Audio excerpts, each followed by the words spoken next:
जादुई आइसक्रीम की खेती। रामपुर नामक गांव में सीता और वीना दो पड़ोसिन रहती थी।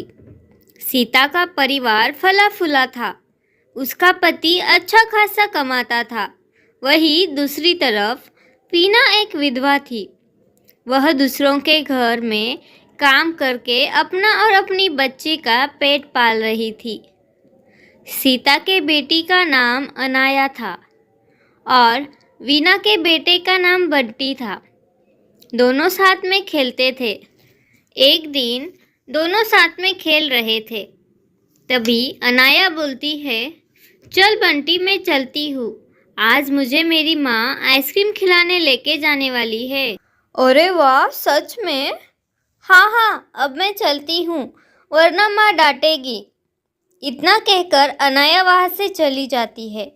बंटी ने कभी आइसक्रीम नहीं खाई थी, बस दूसरों को आइसक्रीम खाते देखा था। बंटी मायूस होकर अपने घर लौटता है। क्या हुआ, तू इतना मायूस क्यों है? माँ, मुझे भी आइसक्रीम खानी है। अनाया की मम्मी उसे आइसक्रीम खिलाने बाजार ले गई है। बेटा, तू तो समझदार है ना? हाँ माँ, मैं जानता हूँ हमारे पास आइसक्रीम खाने के पैसे नहीं है। कोई बात नहीं है। चल बता, आज खाने में क्या बनाया है? तेरी पसंदीदा दाल चावल। खा ले, मैं काम पे जा रही हूँ। इतना बोलकर वीना काम के लिए निकल जाती है।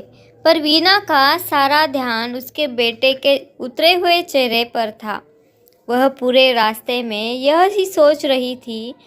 तभी एक पेड़ के नीचे पहुंच जाती है। काश मैं कुछ और पैसे कमा लेती, मैं अपने बेटे को आइसक्रीम खिला पाती। हे भगवान, आप ही कुछ मदद कर दीजिए।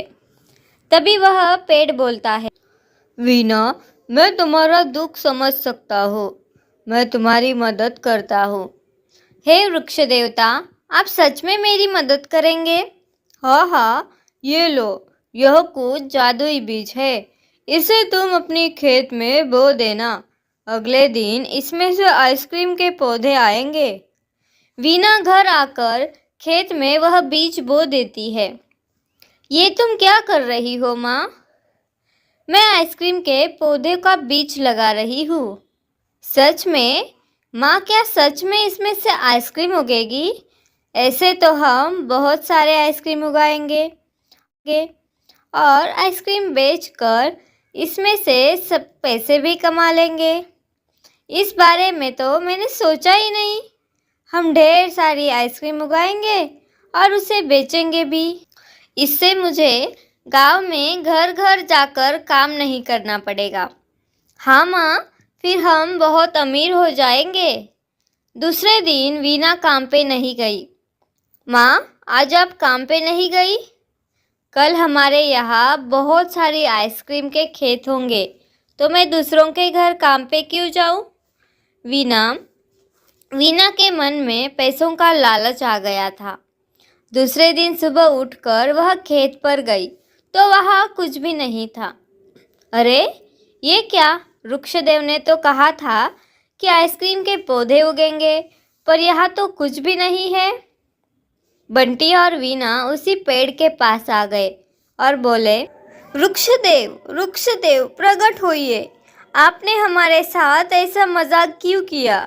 हम गरीब की ऐसी चेष्टा आपने क्यों की, बताइए। वीना, मैंने तुम्हारा मजाक नहीं किया। यह सच में जादुई बीज थे।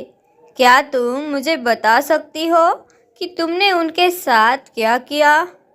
मैंने वह बीज खेत में बो दिए और उन्हें पानी भी डाला, फिर भी नहीं उगे। अजीब है। यह लो, यह जादुई बीज है। वीना ने वह बीज लिए और वह खेत में बो दिए।